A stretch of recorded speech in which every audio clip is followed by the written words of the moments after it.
one power, invisible, and you see it everywhere and every day. Welcome, and thank you for tuning in to the Sunday services at Center for Spiritual Living, Denver. We are a loving and prospering community in the heart of Denver and online.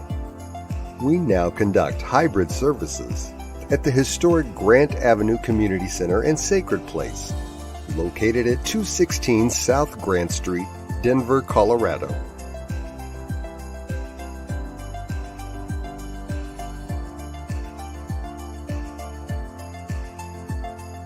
All are welcomed here. A place, space, and face of love. We are a spiritual community practicing universal principles that enrich our lives. We are grateful that you have blessed us with your presence. While online, we'd love to know you're watching with us. Feel free to leave a comment and let everyone appreciate you. With everything going on, life can feel overwhelming. CSL Denver wants you to know we are here for you. Please know that our practitioners are available for personal prayer work. Our licensed spiritual practitioners' names and phone numbers are available on our website at csldenver.org. Or if you have a prayer request, feel free to email it to info@csldenver.org. For your convenience, you'll find clickable links in the description of this broadcast. Rev El Zia, along with all our guest speakers, practitioners, service coordinators, and musical inspirations, want you to know how truly grateful we are that you are with us today. Thank you for your continued support and participation in our services, workshops, and events, as well as providing financial contributions to our center. If you're interested in upcoming events and information, we send out weekly newsletters. Sign up by visiting www.csldenver.org. We deliver services in a hybrid format where we meet in person at 216 South Grant Street. We will also continue to live stream all services on Facebook and YouTube every Sunday. Find us on our respective channels as well as on New Thought Media Network. Again, thank you for your precious attention. Now prepare for engaging enlightenment.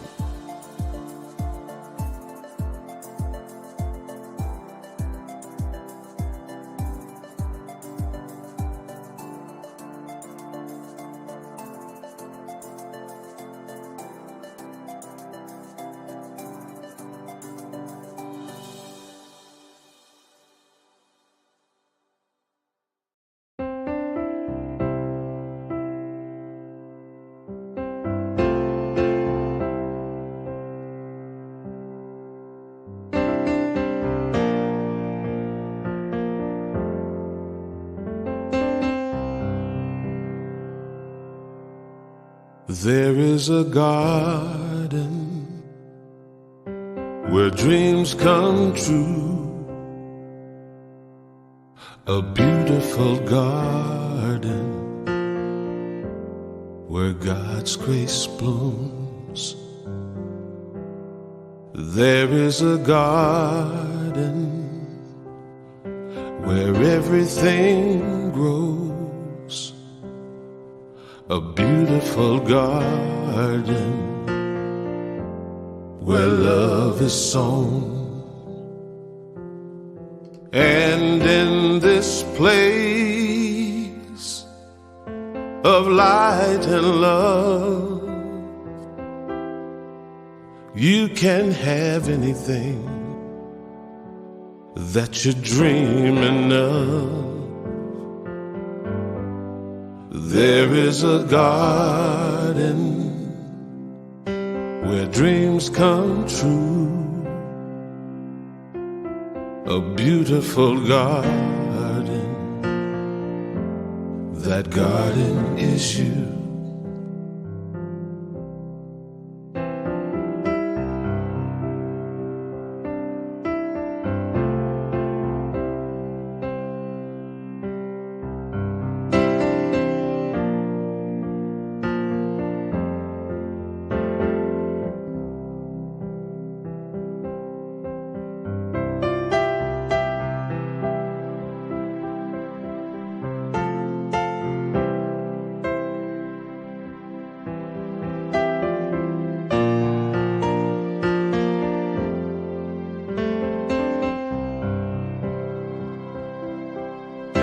And in this place of light and love, you can have anything that you're dreaming of. There is a garden where dreams come true, a beautiful garden. That garden is you. Such a beautiful garden. That garden is you.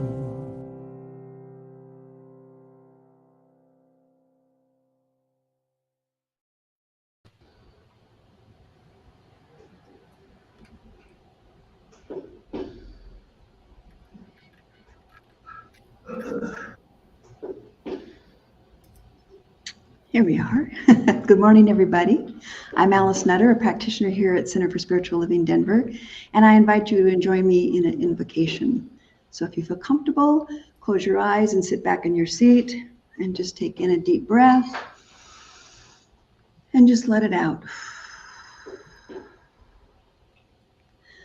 And just moving into that space and that place that is always here, always, always moving, living, and breathing, each and every one of us. It surrounds us. It is the air that we breathe in. It is the floor that we stand on. It is everything in everyone. And from that place, we know the highest truth of this service, knowing that Dr. Robert's talk is blessed, that Susan Clark's music is wonderful, that the reading I have is wonderful, and that everybody leaves this with something that makes their life feel better. And we are so blessed. We are so blessed with the Center for Spiritual Living Denver. We are so blessed with each person who chooses to either watch us online or come and join us in person, knowing that we are all so truly, truly blessed. And I am so grateful. I am so grateful. And from that place of deep, deep gratitude, I release this into that one mind, that one heart, knowing that all is well, and it is so. And so it is. Amen. And our reading this morning comes from the newest Science of Mind magazine, Pieces into Peace, and it's awesome. And we want to try to share the readings from this as often as we can. So mine comes from day one of the daily readings, and it's by Mary Davis. And she says, "Peace is a friend." As we welcome this new month and season of the heart, let's begin with a gentle reminder. Everything we need to navigate the storms of life we will find within, including peace.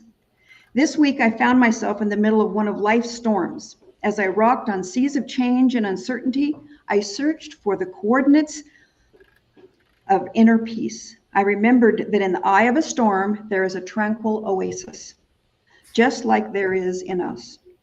As I looked for a path to my calm center, I noticed that small moments of beauty and gratitude unveiled my peace.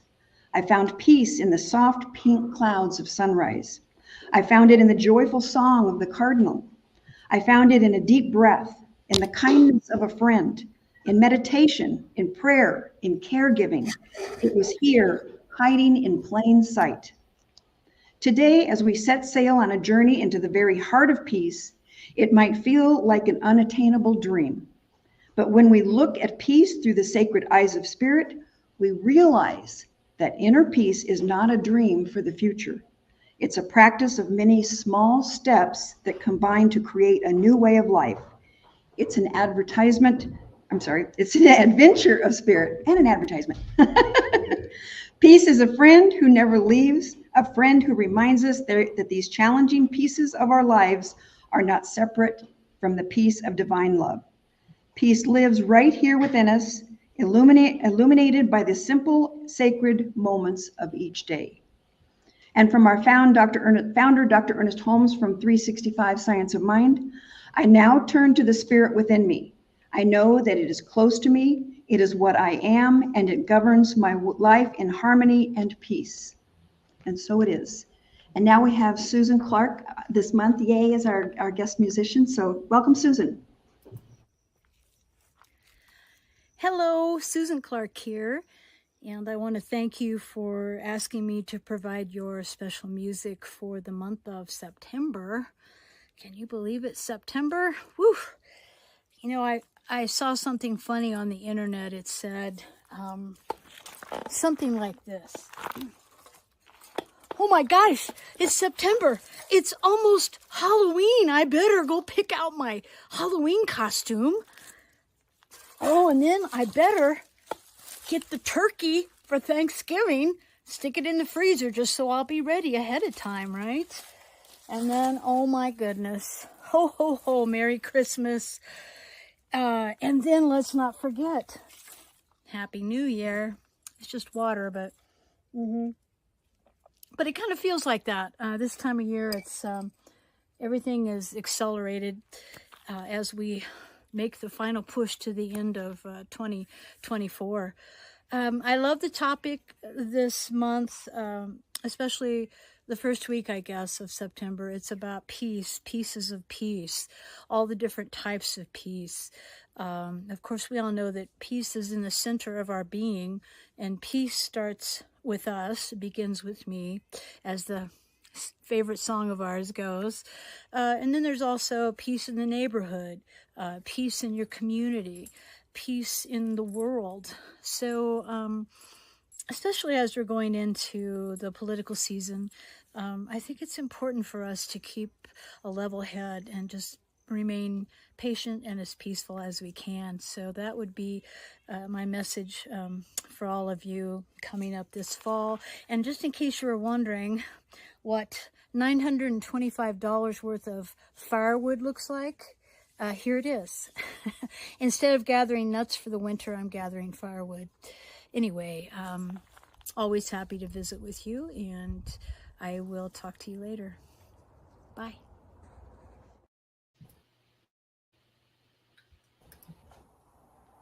Hello to all my friends there at CSL Denver, and a special welcome to those of you who might be joining us from who knows where. My name is Susan Clark, and I'm here to provide some music for your service today.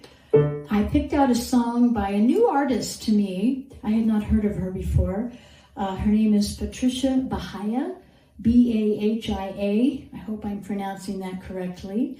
And this is called Peace Will Find a Way. All right, here we go.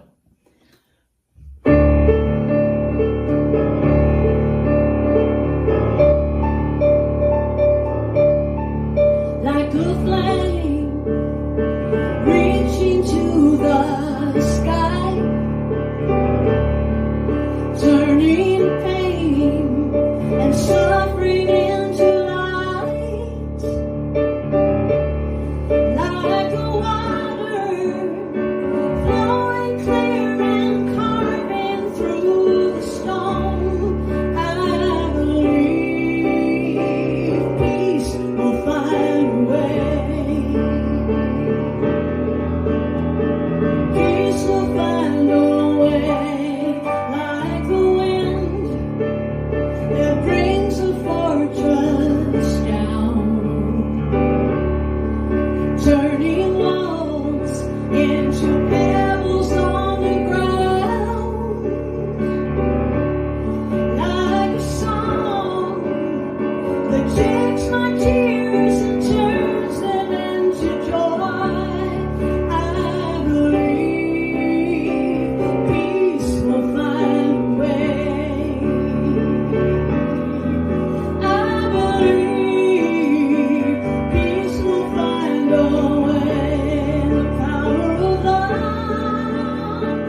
And hello again, dear ones. It's a Sunday morning, and for some amazingly weird and crazy reason, I chose the title of Creating a World of Love, Peace, Prosperity, and Empowerment for All. Because the truth is, that's like a 4-week series, and we don't have that kind of time this morning. But I chose that, and I'll be straightforward with you. I was being kind of lazy. See, that phrase, creating a world of love, peace, empowerment, prosperity, and empowerment for all, is the mission statement, the vision statement of New Thought Media Network. It's part of our guiding ideal. And if you're at all familiar with New Thought Media Network, you've heard that somewhere over the last 4 years, because it's said at the beginning of every program we do, and it is shared in some way, shape, or form in everything that we do. So I bring greetings today, not only from the New Thought Media Network, but also from the International New Thought Alliance, which is a wonderful, amazing, over 110-year-old organization now that I have been blessed to be invited to be a part of their board of directors this past summer. It's been a while since I've been here and seen all of you, so we got a little bit of news to share. And I also bring greetings from the affiliated New Thought Network, also known as Anton, where I also sit on the board. Which made me kind of think, as I was sitting here this morning listening to the music, I heard this voice say, and you're bringing greetings from the time beyond this timeline. I bring greetings from the time beyond this timeline. Because while I cannot and will not try to speak in 30 minutes about all 4 of those pieces of our title today, creating a world of love, peace, prosperity, and empowerment for all, what I do believe I can speak to is a vision of what happens when we get there, a little bit of how we can get there. If you're sitting within 10 feet of my wife right now, you can hear her saying, okay, I want to know how we do this stuff, not just what we're going to do. From my perspective, the world sits at the nexus of a great change. Would you agree with that? Yeah. Now, regardless of how we want to frame that change, some people frame that change talking about the environment, but some people frame that change talking about politics. Some people frame it talking about civil rights or human rights, or, oh my God, no, he said it. There we are. We're going to talk about human rights again. No. What I want you to be, what I want you to consider, what I invite you to dive into today is something a little different. Hey, that phrase, creating a world that works, creating a world of, it sounds eerily familiar to a lot of mission statements I've heard in the last handful of years. Right, even here in the Denver metro region, we have other communities that have used a phrase similar to that. At the national level, we have organizations that use phrases that are similar to that. And it all comes back to a little book that was written by a man who I've had the pleasure to interview a few times now, Sharif Abdullah. And in 1999, he published Creating a World That Works for All. Now, that was back in 1999. Along the way, we now have, creating a world that works for everyone, creating a world that works better for people, and over time, I've had this chance to sit with Sharif virtually a few times, and eventually I got to the question with him. I was like, okay, we're 20 years out. We're more than 20 years out since you wrote that. Are we getting anywhere? And he hemmed and hawed just a little bit and fell on the side of yes. However, it doesn't look like what I thought it would look like. Okay, so what would you change? And his eyes lit up and he said one word. I would add the word life. Creating a world that works for all life. John, if you would bring up that Sharif slide, please, for us. A world that works for all is not achievable without restructuring our priorities, our attitudes, and our culture. We cannot tinker with this. The change must be fundamental, an evolutionary shift towards spiritual compassion and corresponding shifts in our action. In short, a transformation of head, heart, and hand. We must work on ourselves first and then be prepared to do the work on our culture and institutions. You with me? You with him? Those that have heard me speak before, you know I'm real big on how do we create a personal environment that reminds us of these truths, that keeps these things fresh, these ideas fresh before us. That is the signature block on my email. Now, you might not receive an email from me every day, but I'll tell you, I read that every day, dozens of times. As we navigate this great shift, I have to invite you to create that environment, however it might be, technologically, in the plants that you have in your home, in your office, in the signs and the symbols that you hang in your office, in your home, around your neck, whatever it might be. Let yourself create the vision of the time beyond this timeline,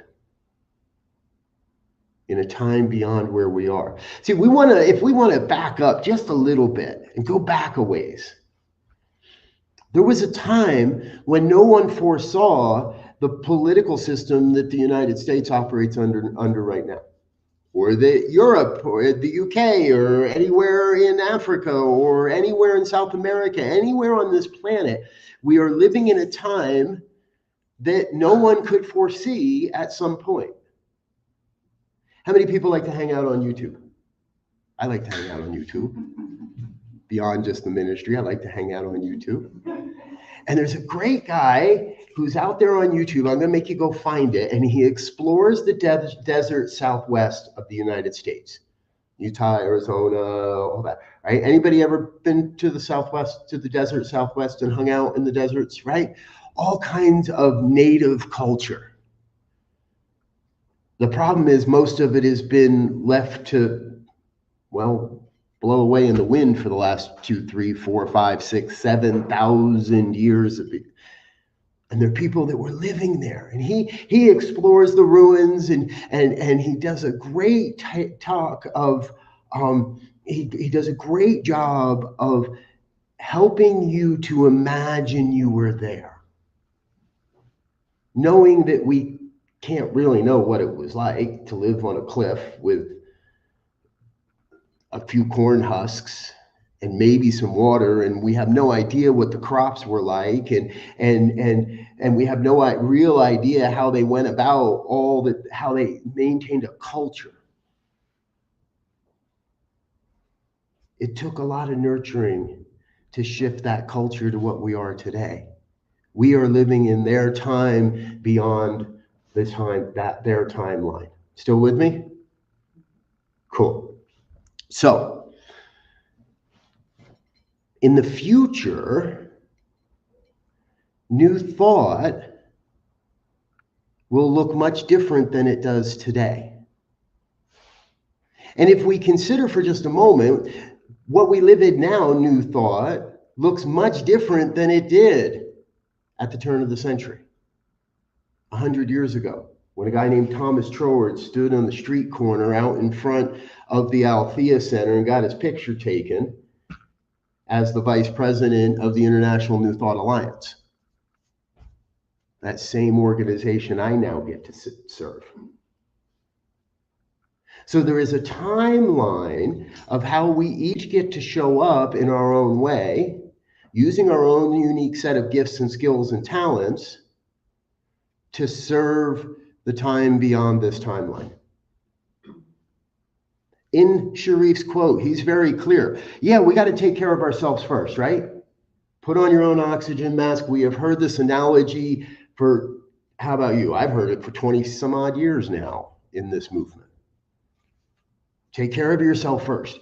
Folks, if we haven't learned how to take care of ourselves first, we're in the wrong place.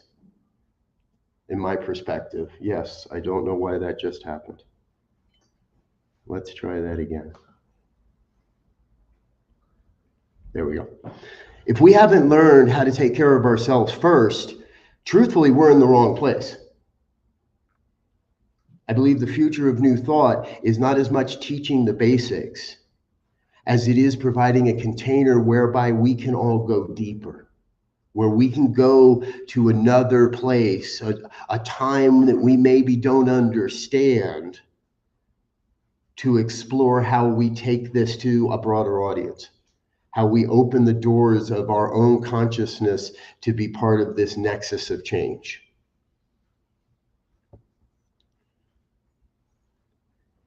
And along my journey, I've been told so many times that, changing culture is a long and messy job. You might have heard that somewhere too. I don't believe that. I used to buy into that. It used to be a cute little catchy, phrase when somebody's having a hard time or doesn't understand or is wondering, what do I do to get beyond this? Don't worry, I'm going to tell you how before we're done. What do I do to get beyond this? And we would say, well, it's a long and messy journey sometimes, and you're just going to have to wait it out. And no, bull. Double down on your spiritual practice. Double down on the expansion of your consciousness. Double down and don't take no for an answer. Stand up and stand out. Make it so blaringly obvious that you know this stuff, that you're not a beginner at this any longer, that we have a community of experts. And when I look on the room, if you're out in the virtual world, you should see the room, because I look at the room and I don't see a bunch of people living in the oh poor me and the victimhood of life. I see a bunch of people that truthfully have all that is necessary to help move this move this movement, make the movement move. There's a little Easter egg for my music friends. Make the movement move. So how do we go about that? Well, those that know me know generally where I'm going to go next. Visioning. We have a spiritual technology that allows us to step out of time. It's actually intentionally designed by Reverend Dr. Michael Bernard Beckwith to help us step out of the timeline we are in and envision and tap into and catch a glimpse of the timeline that is yet to be.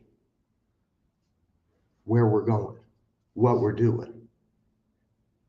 So how do you specifically get there? How do you do this? How do you be part of this change? Sorry, I don't know. I know I promised you I was going to tell you, but I don't know. I don't know how you're going to do it. But I know there is that within you that does know. I know there is that within you that does know what is your unique gift to give. What are the gifts and the skills and the talents that you are here to share? What is that amazingness within you that only you can give? And I do know how you can find that. Visioning. I'm starting to change the term, by the way, just a little bit. So if anybody hears this or you catch this in any of my writings online or anything, I'm looking at visioning from a different lens, and I'm saying it's meditative inquiry. Meditative inquiry. I move myself into a meditative state, and then I inquire. A long time ago, a dear friend walked out onto the stage in California at a Silomar conference, and walked out onto the stage and opened his talk by saying, straightforward, the quality of your life is directly proportional to the quality of your questions. Need to hear that one again? Yeah. The quality of your life is directly proportional to the quality of your questions. How many people have ever asked a teenager a question and gotten I don't know? That doesn't mean you weren't asking a quality question, by the way. But think about how when you ask a teenager a question and you get an I don't know, you still want an answer, right? So you got to rephrase the question. You got to ask the question in a different way. You got to ask you got to change the quality of the question. If I ask the universe, why is this happening to me? Generally get a teenager say, I don't know. What's in your consciousness? Which is here on planet Earth, what we call the metaphysical slab. We don't do that to each other. Or if we do, we help each other remember that's not what we do to each other in the human form. So if we are in a place where we don't know, the questions become the key. What is the highest vision for my life? What must I become in order to experience this vision? What needs to be let go of so we can all embrace this and experience this vision? What needs to be embraced? What is mine to do? What information needs to be here? What is the most important thing for me to begin or for me to complete? Where am I being called to serve or to give? Not just, would you like to supersize that?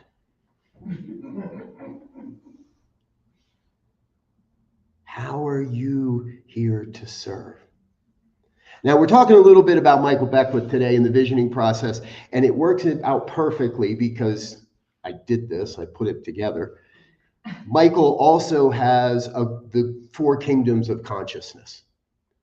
And if you've hung out in a CSL community at any length over the last 20 years, you've probably heard this. And truthfully, I've seen it in popular culture in so many places that if you haven't realized, the word is out about New Thought. It's just nobody calls it New Thought. Nobody talks about spirit or God or Buddha or Brahma or Allah or Vishnu. They occasionally drop the word oneness and occasionally will drop the talk about the universe. But what we teach is all over TikTok and Instagram. If you don't realize that, please, I'm sorry, I'm the one to break the news. Our great little secret that we've been holding on to for 50, 60, 80 years now is no longer truly a secret. We are no longer the best kept secret in the world. The organizations might be, but the philosophy isn't. So we get to go out there and we get to say that there's this visioning process that Beckwith developed, and it connects with our understanding of the 4 stages, or what he called the 4 kingdoms of consciousness. We are first a victim. Life is happening to me. We then find some empowerment. Ooh, I used one of my 4 words. Goody, goody. We then find some empowerment, and life is happening by me. I have some control over it. I need a parking spot. I pray for a parking spot. I need $50. I pray for $50, so on and so forth. We move from there into the through me stage, where life is happening through me, but I'm still the one that says, yeah, I'm going to go over here and direct my life energy towards that project versus this project. This is the division we see in our political beliefs right now. People that believe life is happening through me, and therefore there's no way my candidate can't win.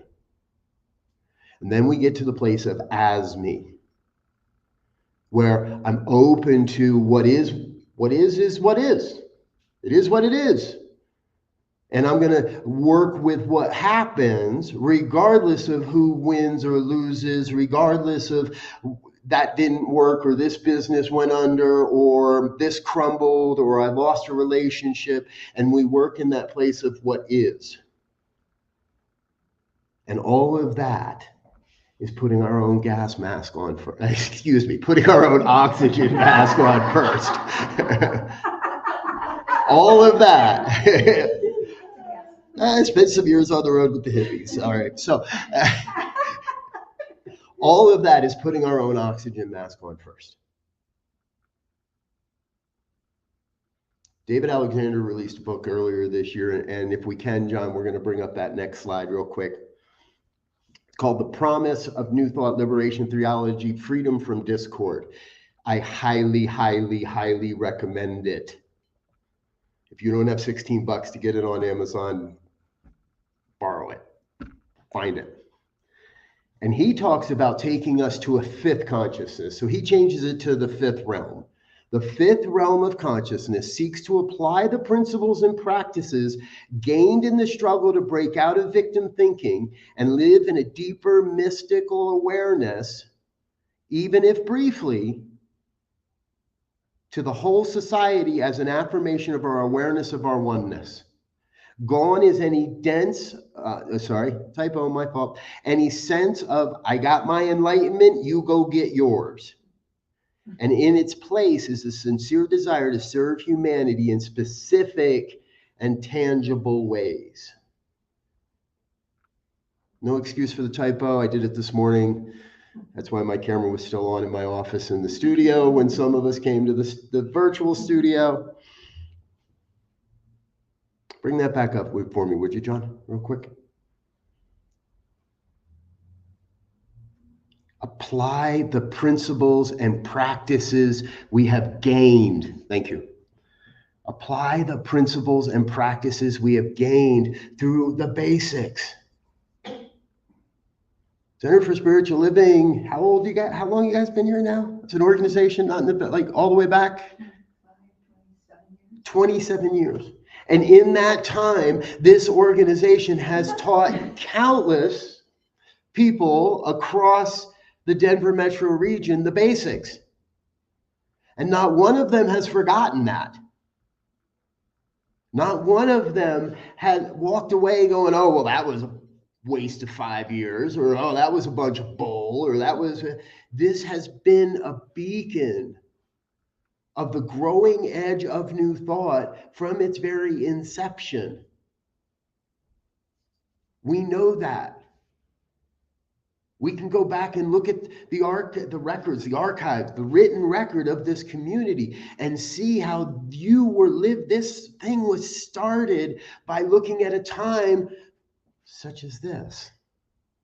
Looking beyond the time of that timeline into this timeline. And what I firmly believe, and I know it by speaking with Reverend Elzia, I know it by when I hear the stories of what happened in this room last Sunday, I know it by your willingness to consistently look into the future and say, how can we best serve? Now that's a quality question. How can we best serve the emergence of this thing called new thought? I was in a conversation recently. I get into a lot of really wild speculative conversations, by the way. You know, that what if this goes away? What if this doesn't? What if this rises up? What if that really happens? I get into a lot of these crazy, crazy questions, conversations. And out of those come some fairly unique questions. And I'm going to keep talking because the one I wanted to share with you just flew right out of my head as I was trying to explain why we were getting to that question. But it'll come back at some point. I promise you. That's the way this works. So in this question, there are a lot of people that are asking, what happens next? And in one of those conversations, see, it just came back. In one of those conversations, somebody suggested, well, what if we all stopped calling ourselves a Center for Spiritual Living or a Unity Center or a religious science community? What if everybody, you know, and I don't want to take anybody's identity away from them, right? Nobody wants to say, oh, you got to throw away everything you've been for 27 years and start being something different. No. But the question was, what if we all just start adding a little tagline and say we are a new thought community? Center for Spiritual Living Denver, a new thought community. New Thought Media Network, a new thought community. The affiliated New Thought Network, a New Thought community. International New Thought Alliance, a New Thought community. Mile High Church, a New Thought community. Althea Center for Spiritual Living, a New Thought community. My mind is racing saying, I don't know what Joel Osteen's church is called, but a New Thought community. What if we become New Thought? In the time beyond this timeline, we can envision a world that works for all of life under the banner of New Thought. We might eventually have to let go of some of the old identity. The change of culture might be a little messy. It is taking a little longer than I would like. But if I bring greetings from the future, I bring greetings that say, all is well. All is well. It's another one of those old pithy statements, right? That everything works out in the end. So if things aren't working out, don't worry, it's not the end. Thank you. Okay. Note to self, keep that joke. Why not?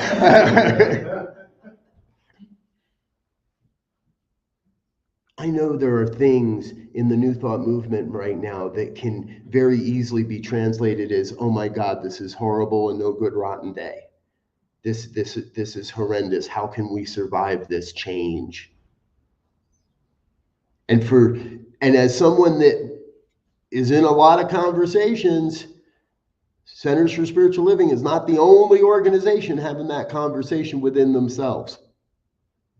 Happening in a lot of places. We are at a nexus of the great next evolution of what is New Thought. Not just Holmes, not just the Fillmores, not just Troward, not just Emerson, but one. David Alexander is asking us to move into a consciousness of as we go forward, as we bring this philosophy to the world, as we support people in waking up to their own magnificence. Where can we go? I invite you to imagine that, not just today. Make it part of your environment. Find a way to make it part of your email signature. Hey, I didn't have to make it full screen that time. It came back quickly. And if you want to know how, come vision with me. Come vision with me. Every Monday morning, 7 a.m. Mountain Time. I know for Mountain Time that feels kind of early, but look at it this way, at least you're not in Hawaii or the West Coast. So come vision with me. You can find us on Facebook, you can find us on YouTube, do a search, New Thought Media Network, we shall show up. If not, there's links on your website to go to our website, actually, because I consider this a sister. LZ and I have talked about this. I love you guys. I consider you a sister organization, and I thank you every time. You know what you're getting into when you invite me to speak. So I thank you every time you invite me to come back and speak again. Come vision. Spend 45 minutes on a Monday morning with me. And I guarantee you, if you do that a handful of times, you're going to find out what is yours to do. You're going to have a better idea of what unique set of gifts and skills and talents you are here to share with the world. And if I do my job right, you're going to be inspired to go out there and share those gifts with the world. And folks, that is how we create a world that works for all life. If you're in a comfortable place to close your eyes, please do so and join me in prayer.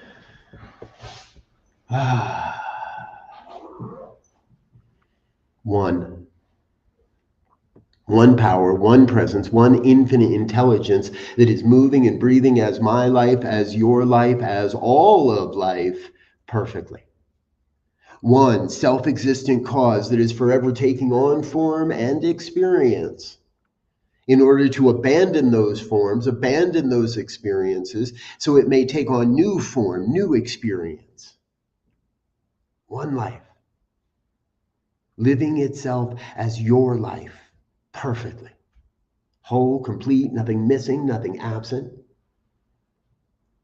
In this recognition of the oneness of life revealing itself, I claim for each one that may hear these words now, at another time, in a virtual world, in another dimension, in the time beyond this timeline, this oneness that we are imagining, this oneness that we right now envision for ourselves, for our neighbors, for our colleagues, for the entire planet, for those we don't even like, imagining that vibration of oneness rising up so the world may know a greater experience of love. So the world may experience a greater sense of peace and empowerment and prosperity, a greater sense of all that goodness that is out there just awaiting for us. See, we don't have to wake up to anything. We just have to allow something to be revealed. The truth is always there. Your abundance, your prosperity, your love, your power, empowerment, it is always right there, just awaiting you to say yes to it. So I ask for each in their own way, in your own voice, say yes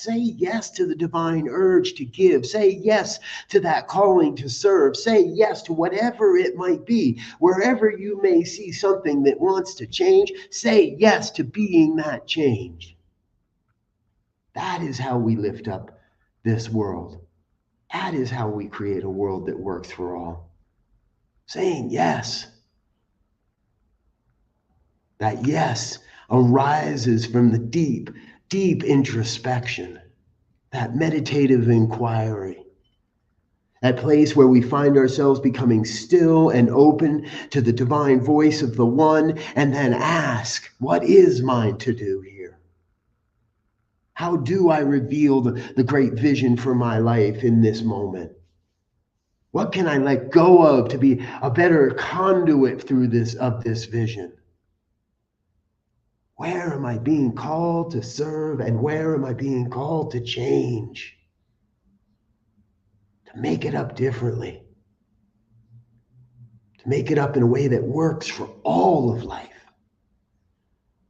That is our mission. To live a life that works for all. And so I speak this word, I send this word out into the vibration of the one with a grateful heart, with that sense of deep gratitude that this oneness is revealing itself here and now. I release this word into the law, that universal law that is already acting upon it, that universal law that must fulfill this prayer. It cannot return this word void. I send this out into that law and just let it be.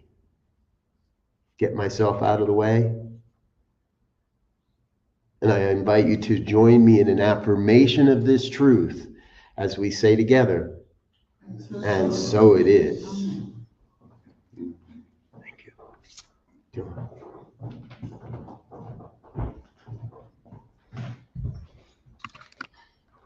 Thank you, Dr. Robert. Very empowering talk.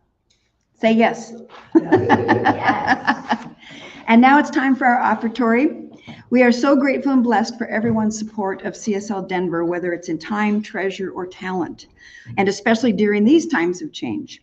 Whether this is your first time joining us or you are a returning community participant, we want to thank you for your continued financial support of the important work we are striving to provide, making a world that works for all. Right now, there are several ways you can make your financial contribution to Center for Spiritual Living Denver. This information is running along the bottom of the screen, or you can place your gift in the basket going around. So please repeat with me our affirmation that we always speak every week. This comes from our founder, Reverend Jim Chandler, who we dearly love and know that he's watching over us all the time. This perfect gift is spirit and form, circulating and blessing all it touches. Freely I give, and joyously I receive, and so it is. And a few announcements right after church right after service today, we'll circle up our chairs and we will have our meditation. Dr. Robert is going to be leading us in a peace meditation where we will focus on quieting the mind and being fully present. So please stay with us. We've got some goodies that people have brought, and we'll just circle up and then we'll have a conversation after the meditation to discuss. And coming up in September, we have a couple of things going on. We've got our Cinema for the Soul that we have usually every other month. It's on Saturday evening, September 21st at 5:30, and we're going to watch What Dreams May Come. That's the movie from years ago with Robin Williams, and it's an awesome movie. And Teresa had, last week at the Community Cafe, she had talked about dreams and making them work for you. And this is kind of in line with that. So it's just, we'll have some discussion after that, which always kind of gives some depth to the movie and getting clearer understandings of it. And then the next day, we're going to have our Community Cafe again. We had a wonderful turnout last week. We had 19 people, and we just had a wonderful time. And like I said, Teresa did a thing on dreams. And this coming month, we will have Giselle Pelican, one of our practitioners, who will do your spiritual workbox, your toolbox, how to make your finding, like what Dr. Robert was saying, doing visioning or whatever, doing some spiritual practices and continuously doing them. Let's see, we do have older Science magazines, and like I read from the Science Mind magazine today, we have the free ones that are older, but the new ones that just came out are $4 a piece, and it's a bi-monthly, so the new one is September, October. And let's see, if you would like to hear some good news of the world to affirm the good in the world, we have a link on our Facebook page called And Now the Good News. This is from Dr. Roberts' New Thought Media Network. This program is put together by New Thought Media Network and airs on Fridays at 5 p.m. Mountain Time, but you can go to our Facebook page and check out and there's a bunch of And Now the Good News, and they're just wonderful to watch and listen to, and there is some good in the world. There's a lot of good in the world. We just need to pay attention to it, turn our eyes to it. New Thought Media Network has over 40 hours of weekly broadcast programs, and we invite you to go to www.ntmedia.org and check out what they have. There's something for everyone. We are so truly blessed by everyone who has chosen to support CSL Denver by showing up on Sundays or watching our services online. Thank you, thank you, thank you. We are just so truly blessed with everybody who chooses to join us on Sunday mornings. So let's close out now with Karen Drucker singing, I'm So Grateful. Hey, I'm so grateful.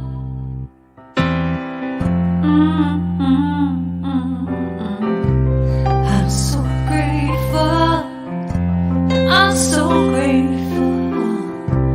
I'm so grateful for all that I have. I'm so grateful. I'm so grateful. I'm so grateful for all that I have. Hey, oh yeah, grateful. I just say I am so grateful every day for all I have. Every day, I'm so grateful. I'm so grateful. I'm so grateful for all I have. Every day I say it, grateful, how I'm grateful. Every day, oh yeah, I am so grateful, oh yeah, so grateful. 'Cause I accept and I receive, I am so grateful, oh yes, I am, I am. So grateful, hey, grateful. I'll just count my blessings.